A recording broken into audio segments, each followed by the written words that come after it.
America Iran యుద్ధం ఎప్పుడు ముగుస్తుందో తెలియని అనిశ్చితి నెలకొంది. ఒకవైపు పాకిస్తాన్ వేదికగా చర్చల ప్రక్రియ నడుస్తోంది. మరోవైపు హర్ముజ్లో అమెరికా దిగ్బంధనం కొనసాగుతోంది.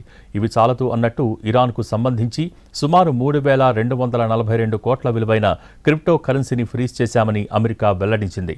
ఒప్పందం కుదుర్చుకునేలా ఇరాన్పై ఒత్తిడి తీసుకువచ్చేందుకు అమెరికా ఈ తరహా ప్రయత్నాలు చేస్తోంది.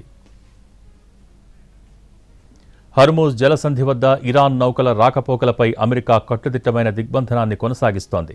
జలసంధిపై నియంత్రణను మరింత కాలం పొడిగిస్తామని తెలిపింది అమెరికా. హర్ముజ్ చుట్టూ అమెరికా నేవీ దిగ్బంధనాన్ని ఉక్కు కవచంతో పోల్చింది. ఇది శాశ్వత దిగ్బంధనంగా మారే అవకాశము ఉందని హెచ్చరించింది.